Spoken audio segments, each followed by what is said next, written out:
오늘 우리에게 들려주시는 하나님의 말씀, 신약성경 요한계시록 1장 9절로 20절 말씀입니다. 여러분 가지고 계시는 신약성경 399면입니다. 봉독하겠습니다. 나 요한은 너희 형제요 예수의 환난과 나라와 참음에 동참하는 자라. 하나님의 말씀과 예수를 증언하였으므로 말미암아 밤모라 하는 섬에 있었더니 주의 날에 내가 성령에 감동되어 내 뒤에서 나는 나팔 소리 같은 큰 음성을 들으니 이르되 내가 보는 것을 두루마리에 써서 에베소, 소모나, 버가모, 두아디라, 사데, 빌라델비아, 라오디게아 등 7 교회에 보내라 하시기로 몸을 돌이켜 나에게 말하는 음성을 알아보려고 돌이킬 때에 7 금촛대를 보았는데 촛대 사이에 인자 같은 이가 발에 끌리는 옷을 입고 가슴에 금띠를 띠고 그의 머리와 털에 희기가 흰 양털 같고 눈 같으며 그의 눈은 불꽃 같고 그의 발은 풀무불에 단련한 빛난 주석 같고 그의 음성은 많은 물소리와 같으며 그의 오른손에 7 뼈리 있고 그의 입에서 좌우에 날성검이 나오고 그 얼굴은 해가 힘있게 비치는 것 같더라. 내가 볼 때에 그의 발 앞에 엎드려져 죽은 자 같이 되매 그가 오른손을 내게 얹고 이르시되 두려워하지 말라. 나는 처음이요 마지막이니 곧 살아있는 자라. 내가 전에 죽었었노라. 볼지어다 이제 세세토록 살아있어 사망과 음부의 열쇠를 가졌노니 그러므로 내가 본 것과 지금 있는 일과 장차 될 일을 기록하라. 내가 본 것은 내 오른손에 7 뼈의 비밀과 또 7 금촛대라. 7 뼈는 7 교회의 사자요 7 촛대는 7 교회니라. 아멘. 예수 생명으로 세워져 가는 교회라는 제목의 말씀을 여러분들에게 전하겠습니다. 하나님께서는 당신을 가리켜서 알파와 오메가라 그렇게 말씀하셨습니다. 이 말은 처음이요 마지막이라고 하는 뜻이지요. 예수님께서도 나는 처음이요 마지막이다. 또 나는 살아있는 자라. 내가 전에 죽었었다 말씀하고 있습니다. 로마 제국의 십자가형을 받고 죽은 사람은 무수히 많습니다.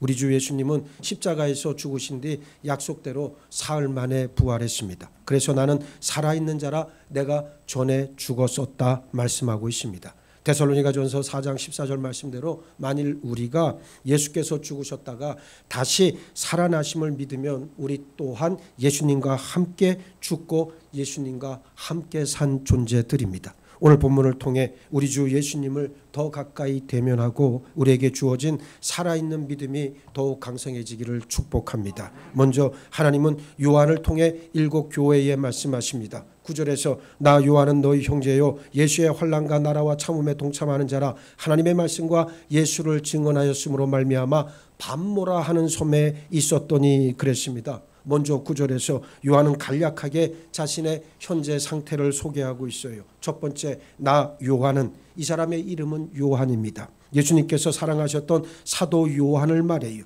요한을 제외한 모든 사도는 이미 다 하나님의 보좌 앞으로 갔습니다. 죽었다는 얘기입니다. 12 제자 가운데 오직 요한만 살아남아 있습니다. 두 번째, 너희 형제요 그랬는데 요한은 사도의 권위보다 오히려 모든 성도와 함께 형제임을 드러내고 있습니다. 예수 안에서 우리 직분이라고 하는 것은 절대로 계급이 아니에요. 직분은 단지 기능이요 사역일 뿐입니다. 직분이 계급이 되면 교회는 하나님의 공동체가 아니라 세상 집단으로 전락해 버립니다. 세 번째, 예수의 환난과 나라와 참음에 동참하는 자라.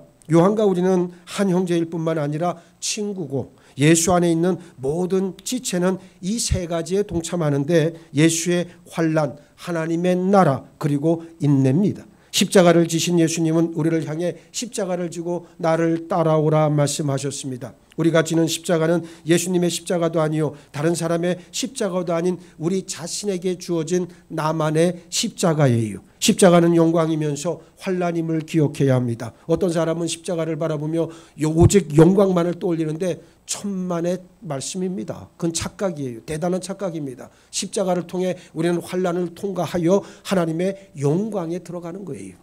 그래서 영광과 환난은 같이 우리가 겪어야 될 그러한 덕목이 됩니다. 또 모든 그리스도인은 하나님의 나라에 동참하게 되지요. 교회는 최종 목표가 아닙니다. 교회는 하나님의 나라를 위해 존재할 뿐입니다. 그래서 모든 성도는 환난 가운데에서 하나님의 나라를 위해 인내해야 합니다. 인내는 소망으로 인해 환난을 이겨내는 힘이 됩니다. 네 번째, 하나님의 말씀과 예수를 증언하였음으로 말미암아 그랬어요. 성경 전체를 요약하면 무엇이 되겠습니까?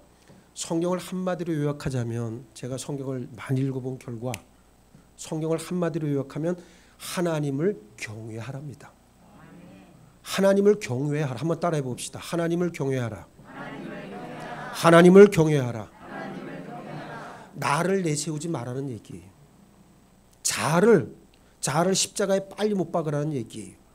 교만을 갖다 떨쳐버리라고 하는 얘기예요. 그래야 하나님을 경외할 수 있다는 말입니다. 하나님을 경외하는 것은 하나님을 믿고 또 하나님의 말씀을 따른다는 것을 의미하잖아요. 하나님을 경외한다. 여러분이 누군가를 경외한다 그러면 그분의 말씀을 따라갑니다. 그분의 워딩, 그분의 삶, 모든 것을 다 어떻게 합니까? 롤 모델로 삼잖아요. 마찬가지예요. 우리가 하나님을 알고 믿는다라고 하는 것은 뭡니까? 하나님의 말씀을 온전히 순종하고 따른다는 것을 의미한다는 그런 말입니다. 성도의 삶은 하나님의 말씀대로 사랑하면서 살고 예수님을 믿는 믿음을 우리 삶과 우리 말로 날마다 증언해야 합니다. 요한은 바로 그렇게 사도로서 하나님의 말씀 안에서 살았고 증언했습니다. 자, 그 결과가 무엇입니까? 다섯 번째, 밤모라 하는 섬에 있었더니, 이때가 주 95년에서 96년경입니다.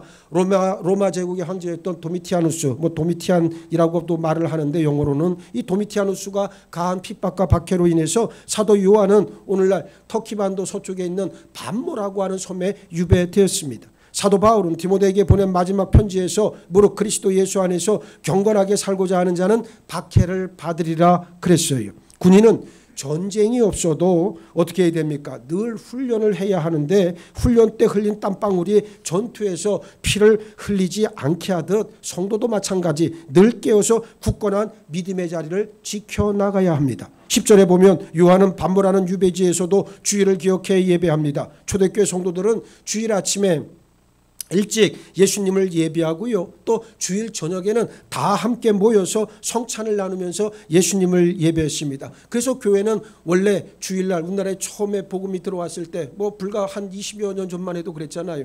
오전 예배가 있고 주일날도 또 저녁 예배가 있었어요. 그게 바로 초대교회의 전통이에요. 왜냐하면 저녁에 해가 떨어지면 초대교회 교인들은 모여서 예수님의 성찬, 즉 예수님의 몸과 피를 마신다는 의미에서 떡과 포도주, 빵과 포도주를 함께 나누면서 예수님을 예배했단 말이에요. 그래서 그 전통을 살아서 오늘 우리에게도 그대로 전해지고 있는 거죠. 자, 마찬가지입니다. 초대교회 성도들도 그렇게 모여서 주일 저녁이 되면 모여서 함께 성찬을 나누면서 예수님을 예배했습니다. 요한이 주일에 예수님을 예배하는 동안 갑자기 등 뒤에서 큰 나팔 소리 같은 음성이 들려왔습니다. 11절 이르되 내가 보는 것을 두루마리에 써서 에베소, 소모나, 버가모, 두아디라, 사데, 빌라델비아, 라우디게아 등 7교회에 보내라 그랬거든요.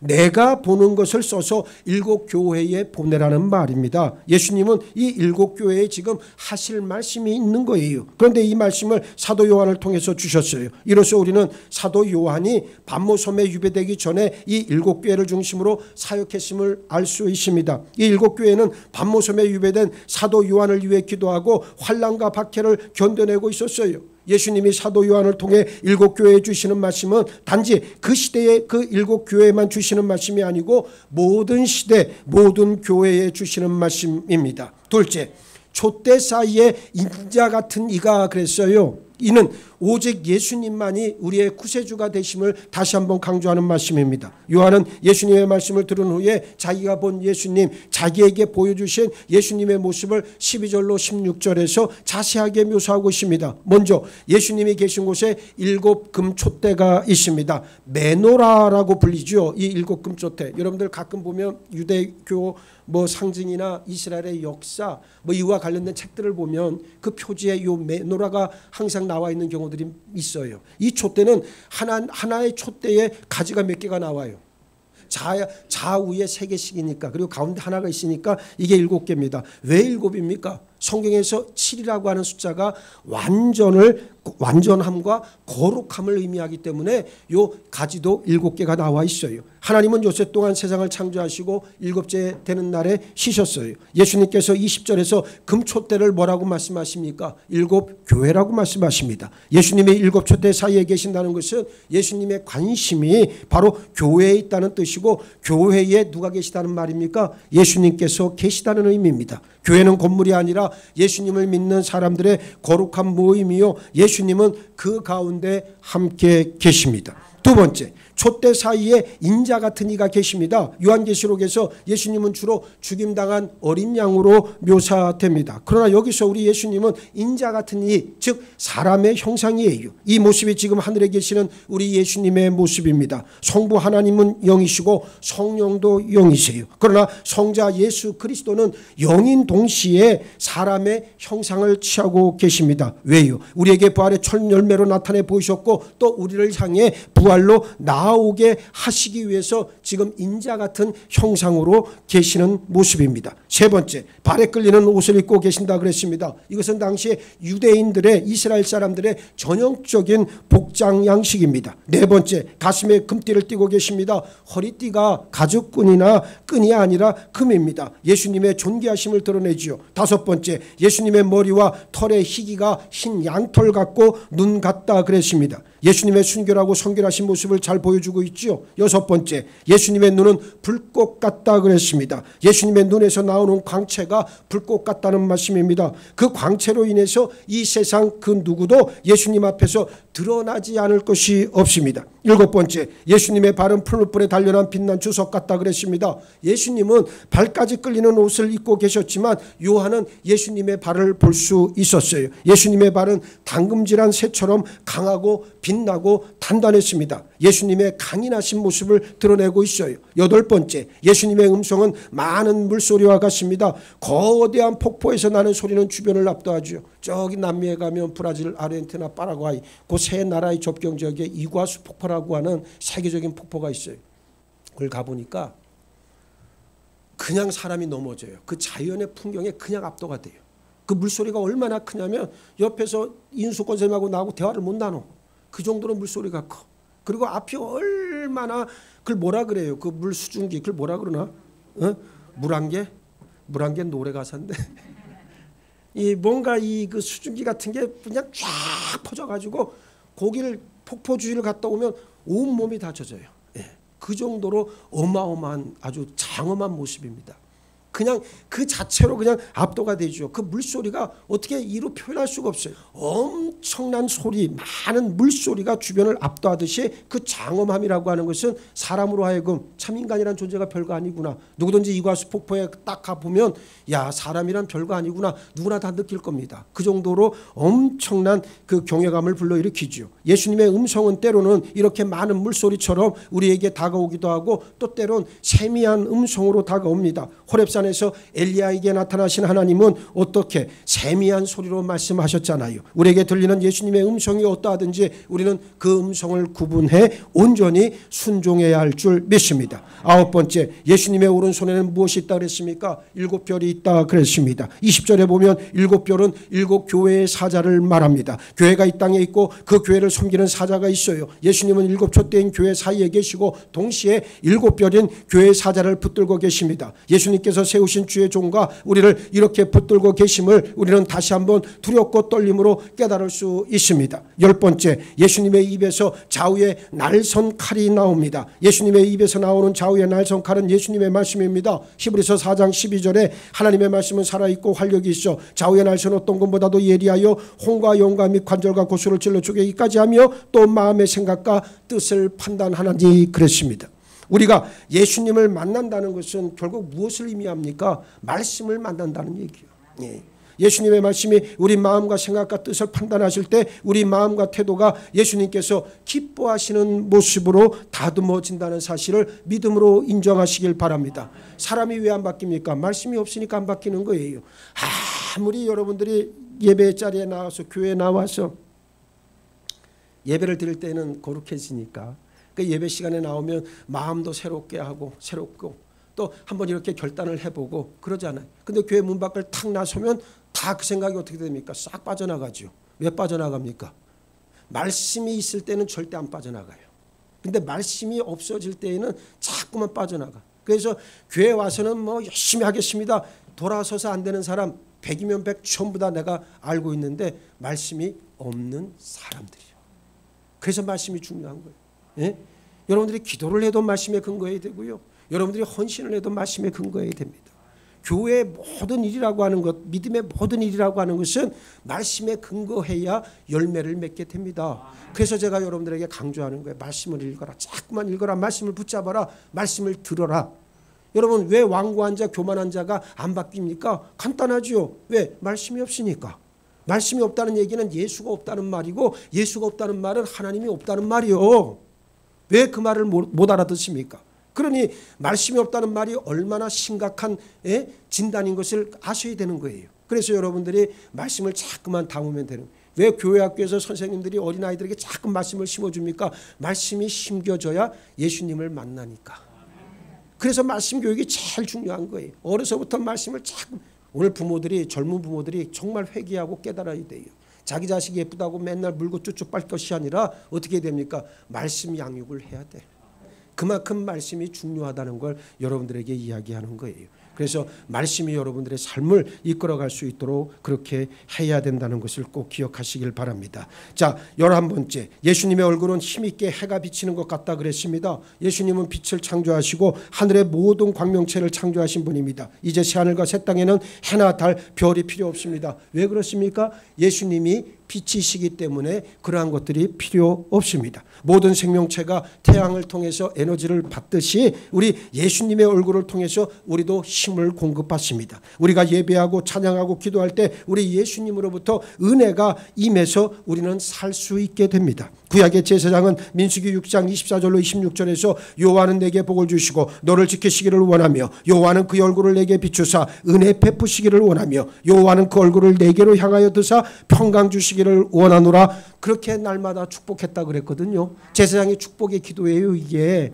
그럼 제사장은 만나는 사람들마다 이런 축복을 해주는 거예요. 그 핵심이 뭡니까? 다른 거 아니잖아요. 하나님 우리에게 복을 주시기를 원하고 은혜 베푸시기를 원하고 평강 주시기를 원한다. 근데 그것이 그 원리가 어떻게 작동을 하느냐? 바로 빛이신 영광의 근원 되시는 예수님으로부터 나오는 그 빛을 받아야 이러한 것들을 우리가 받아 누릴 수 있다는 그런 말씀입니다. 힘있게 비치는 해 같은 예수님의 얼굴로부터 복과 은혜와 평강이 여러분들 모두에게도 임하기를 예수의 이름으로 축복합니다. 셋째, 예수님은 부활의 주님이십니다. 17절에 내가 볼 때에 그의 발 앞에 엎드러져 죽은 자같이 되매 그가 오른손을 내게 얹고 이르시되 두려워하지 말라 나는 처음이요 마지막이니 그랬습니다. 예수님의 모습을 본 요한은 예수님의 발 앞에 엎드러져 죽은 자와 같이 되었습니다. 그러자 예수님께서 요한에게 오셔서 오른손을 요한에게 얹으셨습니다. 요한은 예수님께서 이 땅에 계셨을 때 가장 가까운 곳에서 예수님의 가슴에 머리를 두고 기대어 예수님의 가장 많은 사랑을 받았던 제자 가운데 하나 아닙니까? 그런 요한이 예수님을 보자 그 스스로 예수님께 나아가기를 두려워할 정도였습니다. 그러나 예수님은 요한에게 오십니다. 그리고 오른손을 얹으십니다. 어디에 당신 오른손을 두셨는지 우리는 알 수 없죠. 머리 혹은 아니면 어깨 아니면 등에 두셨을까? 그때 요한의 심정이 어떠했겠습니까? 반모섬에 오셔서 요한에게 오른손을 얹어주신 예수님께서 우리에게도 오셔서 친히 오른손을 얹어주시는 분이심을 믿으시기 바랍니다. 여러분들이 힘들고 괴로울 때 정말 죽고 싶다. 그 아주 절망의 나락으로 떨어져 있을 때 미안하지만 우리 예수님이 여러분들에게 오셔서 그 오른손을 펴서 여러분들을 감싸주신다고요. 이 사실을 여러분들이 체험적으로 알고 있어야 된다는 거예요. 예수님이 우리에게 찾아오시는 것은 우리를 죽이기 위해서가 아닙니다. 우리를 살리기 위해서 오십니다. 그러면서 두려워 말라 말씀하십니다. 우리를 살리셔서 우리와 교제하시고 그리고 우리와 같이 일하시길 간절히 원하십니다. 우리의 마땅한 태도는 경외함이지만 예수님께서는 두려워하지 말라 말씀하십니다. 그러면서 예수님은 나는 처음이요 마지막이다 강조하시죠. 아버지 하나님이 알파와 알파와 오메가이신 것처럼 우리 예수님도 처음과 마지막 즉 알파와 오메가가 되십니다. 두 분 다 영원하십니다. 그런데 아버지 하나님과 성자 예수님은 어떻게 다릅니까? 18절 말씀, 우리가 오늘 읽었던 18절 말씀을 우리 한번 다 같이 함께 읽겠습니다. 시작. 곧 살아있는 자라 내가 전에 죽었었노라 볼지어다 이제 세세토록 살아있어 사망과 음부의 열쇠를 가졌노니. 할렐루야, 할렐루야.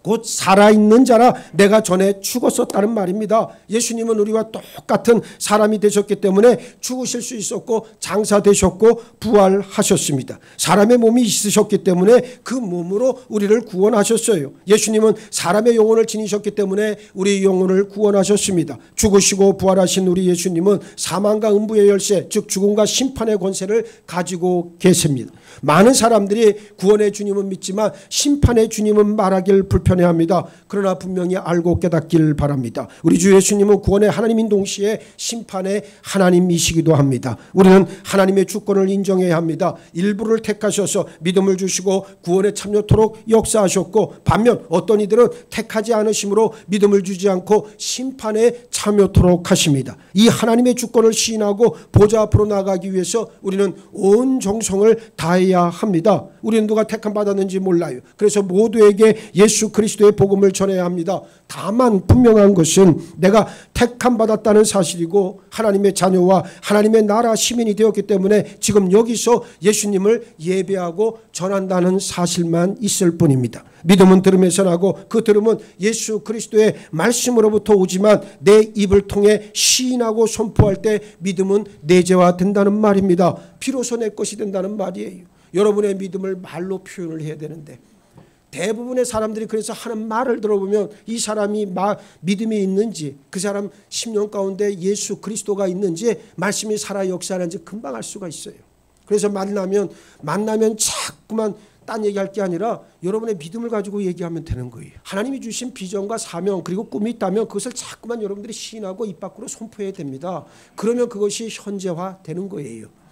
많은 믿음의 사람들이 사실은 이 길을 똑같이 걸어갔어요. 예? 아이고 설마 목사님 말만 한다고 뭐가 되겠습니까? 아니 헛된 말 말고 쓸데없는 허언 말고 하나님 주신 비전, 하나님 주신 꿈, 하나님 주신 이상을 붙잡고 그것을 시인하고 말을 하라는 거예요. 예? 그러면 되는 거예요. 그런데 그거를 못해 사람들이. 조금만 말하다가 그냥 지쳐서 흐지부지 되고. 여러분 보세요. 작심삼일이란 말이 있잖아요. 처음에는 열심히 하는 척하다가 나중에는 끝이 다 흐지부지 돼. 난 이런 사람이 정말 믿음의 세계 안에는 들어오면 안 된다고 나는 주장하는 목사입니다. 우리는 처음과 끝이 동일해야 돼요. 항상 똑같아야 돼. 왜 작심삼일이 되고 처음에 계획했던 대로 왜 끝까지 그것을 유지를 못합니까? 본인한테 문제가 있다는 거잖아요. 그러면 어떻게 해야 됩니까? 하나님께서 주신 능력을 힘입고 지혜를 힘입어서 내가 처음에 먹었던 그 마음, 그 생각, 그 꿈, 그 이상은 하나님께서 반드시 이루신다라고 하는 것을 자꾸만 시인하고 입 밖으로 내기만 하면 그래도 하나님께서 붙들어 주신다는 거예요. 네? 위대한 사람. 제가 아까 오전에도 그런 예를 했지만 제가 교육전도사로 있을 때 섬겼던 교회 저희 청년 가운데 저 울산 의대를 다니던 친구가 있어요. 지금은 여기 서울의 아산병원에 지금 의사로 있는데 이 친구가 그 청년 때 의대생 때 늘 했던 말이 있어요. 야, 너 꿈이 뭐냐? 내가 물으면 그 친구가 늘 했던 말이 그 얘기예요. 저는 나중에 의사가 되면 정말 어렵고 힘든 나라 1년에 꼭 몇 번씩이라도 찾아가서 의료봉사하고 그게 제 꿈입니다. 그 얘기를 했거든. 근데 내가 한 5년 전인가 우리 교회 부임하기 바로 전 그 해에 그 친구를 우연찮게 만났어요. 예. 그 교회 장로님하고 뭐 몇 분 어떻게 만나는데 그 친구가 연락이 돼가지고 잠깐 그 자리에 와서 인사만 하고 간 적이 있어요. 그래서 그 친구가 그 얘기를 하는 거예요. 아, 목사님, 그때는 이제 제가 전도사였고 우리 그 청년들이 저보고 형이라고 불렀으니까 그때 오더니 형님 한 20년 만에 만나니까 얼마나 반가워요. 그러면서 내가 물었어요. 야, 너 그때 얘기했던 것처럼 정말 그렇게 살고 있니? 이 친구가 정말 그렇게 살아요. 휴가를 1년에 개인적으로 쓰는 휴가를 다 모아서 1년에 열흘 보름 정도를 딱 모아가지고 이 분쟁 지역 뭐 레바논이나 뭐 내전 지역 이런 데 가가지고 자기 돈으로 그 같이 팀이 있어요. 그 팀들이 자기 다 돈을 내서 객주를 해가지고 그 친구들이 가서 의료봉사를 하고 있어요. 대학병원의 교수인데 지금. 예? 나는 그 모습을 보면서 야, 하나님 정말 살아계시구나. 예? 여러분 보세요. 20대 때 날마다 시인하고 선포하니까 그대로 이루어지잖아요. 오늘 여러분들의 자녀가 꿈이 없는 것은 헤매고 방황하는 이유는 뭔지 아십니까? 저들에게 꿈이 없고요. 그 꿈을 믿음으로 시인하고 선포하지 않았기 때문이요. 자꾸만 부모는 그것을 강조해 줘야 돼요. 너의 꿈이 있다면, 하나님께서 주신 거룩한 꿈이 있다면 반드시 이루어진다. 하나님은 그렇게 믿음의 사람들을 이끌고 가신 거예요. 그게 성도의 온전한 삶이라고 하는 거 여러분들이 꼭 기억을 하시기를 바라겠습니다. 여러분들이 시인하고 자꾸만 입 밖으로 선언하시고 선포하시기를 바랍니다. 그러면 하나님께서 이루어 주신다는 것을 우리는 잘 알고 있습니다. 자, 19절 말씀에 그러므로 내가 본 것과 지금 있는 일과 장차 될 일을 기록하라 그랬어요. 이제 예수님은 요한에게 기록할 일을 세 가지로 구분해서 기록하라 명하시죠. 첫 번째, 요한이 이미 본 것. 두 번째, 지금 일어나고 있는 일. 세 번째, 장차 될 일을 말합니다. 요한계시록은 2000년 전에 주어진 말씀이지만 장차 될 일을 기록하고 있습니다. 그래서 이 미래는 이미 열린 미래입니다. 미래지만 과거에 알려주신 미래라는 말이에요. 그래서 우리는 미래를 기억할 수 있어요. 이게 무슨 말입니까, 여러분? 간단한 이유잖아요. 보세요. 우리가 하나님께서 우리가 여러분들 가운데 누가 천국과 지옥을 갔다 오셨고 천국과 지옥이 어떻게 생겼는지 우리가 어떻게 알겠어요? 모르잖아요. 예? 내가 죽으면 어떻게 될까? 어떻게 합니까? 여러분 아세요? 몰라? 아니요. 모름에도 불구하고 우리는 알아. 왜 그러냐면 이미 예수 그리스도 안에서 장차 되어질 일을 다 말씀해 주셨거든. 이것을 믿는 게 믿음이요.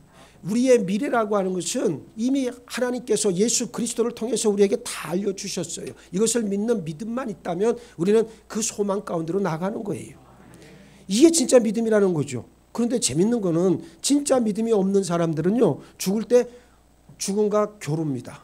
발버둥 칩니다. 죽음을 어떻게든 피해 보려고 발버둥 치다 안간힘을 쓰다 온갖 인상이 다 구겨지고 시커멓게 변해서 그냥 죽어가요. 미안하지만 그런 사람은 믿음이 없는 자입니다. 믿음이 있는 사람은 죽음마저도 어떻게 합니까? 기쁘게 받아들일 수 있습니다. 왜냐? 내가 갈 곳이 어딘지를 알기 때문이에요. 그러니까 죽음이 그렇게 겁나는 그런 것들이 아니에요. 그래서 여러분들이 주변에 믿음 없는 분들에게 자꾸만 믿음을 심어줘야 되고, 그런 것들은 내가 억지로 해서 될 일이 아니라 내 체험과 그리고 나를 통해서 이루신 하나님의 일들을 여러분들이 자꾸만 증언하다 보면 그들에게도 그런 믿음이 생길 수 있다는 말입니다. 그래서 우리는 미래를 기억할 수 있습니다. 미래를 기억하기 때문에 우리 소망은 확실하고 분명하다는 말입니다. 예수님이 부활하신 것처럼 우리도 부활합니다. 예수님이 요한계시록을 통해 알려주신 대로 우리 미래가 그대로 이루어집니다. 이 사실을 믿으시기 바랍니다. 20절에서 내가 본 것은 내 오른손에 7별의 비밀과 또 7 금촛대라. 7별은 7 교회의 사자요 7 촛대는 7 교회니라 말씀하고 있습니다. 요한이 이미 본 것은 7별 즉 7 교회의 사자 그리고 7 금촛대 즉 7 교회를 말합니다. 이 둘은 결국 교회를 가리키죠. 성도고 하나님의 자녀입니다. 하나님 나라의 시민을 말하고 있습니다. 바로 저와 여러분들입니다. 예수님의 마음이 있는 곳이에요. 부모 마음이 자녀에게 있듯 예수님의 마음은 우리에게 있습니다. 믿으시기 바랍니다. 지금 있는 일은 이 편지를 받을 7 교회가 로마의 핍박과 박해 아래에서 인내로 견디는 모습을 그대로 보여주고 있습니다. 이 일은 예수님 다시 오실 때까지 교회에 계속되는 일이에요. 하나님이 붙잡고 계시고 우리 예수님이 주인 되시고 성령이 함께 하시는 교회는 늘 영적 전쟁 가운데 놓여 있습니다. 교회가 아무 일 없이 평안하다고 좋아할 일은 아무것도 아니라고 하는 말입니다. 살아있는 교회, 하나님의 권능의 손이 붙잡고 있는 교회는 치열한 영적 전쟁을 통해서 금강석같이 다이아몬드같이 단단해진다는 사실을 꼭 아시길 바라겠습니다. 살아있는 교회, 하나님의 권능의 손이 붙잡고 있는 우리 교회, 이 교회는 반드시 영적 전쟁을 통과해서 승리할 줄로 믿습니다. 그러기 위해서는 각 지체된 우리 자신이 믿음의 길 위에 온전히 서 있어야 합니다. 눈에 보이는 교회를 넘어서 우리 자신의 영혼 깊숙이 하나님을 모시는 성전이 제대로 서 있어야만 합니다. 이 껍데기 교회가 중요한 게 아니라 여러분 한 10년 안에 세워져 있는 하나님의 성전이 무엇보다 중요하다는 거예요. 오늘 말씀의 결론, 너희도 성령 안에서 하나님이 거하실 초소가 되기 위하여 그리스도 예수 안에서 함께 지어져 간다. 이 에베소서 2장 22절의 말씀이 우리 자신, 즉 교회가 무엇인지 분명하게 보여주는 말씀입니다. 교회는 하나님에 의해서 지금 함께 지어져 가고 있습니다. 교회는 성령 안에 있고 예수 그리스도 안에 있습니다. 우리가 성령 안에 있지 않다면, 그리스도 예수 안에 있지 않다면 우리는 교회라 말할 수 없습니다. 그러나 우리가 성령 안에 그리스도 안에 있기 때문에 우리는 살아 있습니다. 우리는 예수님 안에서 함께 지어져 갑니다. 우리 스스로 짓지 않고 예수님에 의해서 세워져 갑니다. 우리 모두 이렇게 예수님과 진리의 생명으로 연결되어 있음을 꼭 기억하십시다. 이제 예수님을 충성스럽게 증언하는 증인으로 살기로 결단하고 헌신하는 여러분 모두가 되기를 바라고, 우리 서로 주의 몸된 교회를 정성껏 세워나가기를 예수의 이름으로 축원합니다. 축원합니다. 하나님이 붙잡고 계시고 우리 예수님이 주인 되시고 성령이 함께 하시는 우리 장동 제자들 교회를 아버지 기뻐받아 주옵소서. 눈에 보이는 교회를 넘어 우리 자신의 영혼 깊숙이 하나님을 모시는 성전이 제대로 거룩과 순결의 터전 위에 세워져야 될 줄 믿습니다. 우리 믿음 없음을, 우리 속의 모든 거짓과 가식들을, 모든 껍데기들을 다 내버리게 하시고 이제는 정직함과 신실함으로 하나님의 말씀을 대하는 저희 모두로 변화시켜 주옵소서. 이제 예수 생명으로 세워져가는 우리 교회를 통해 아버지 세상이 변화되고 믿지 않는 자들의 예수 그리스도의 생명의 세계 안으로 들어올 줄 믿습니다. 이 일을 우리를 통해 이루어 주시고 반드시 그 열매를 저희들이 바라볼 수 있는 큰 은혜를 허락하여 주옵소서. 감사하오며 우리 주님 예수 그리스도 이름 받들어 기도하옵나이다. 아멘.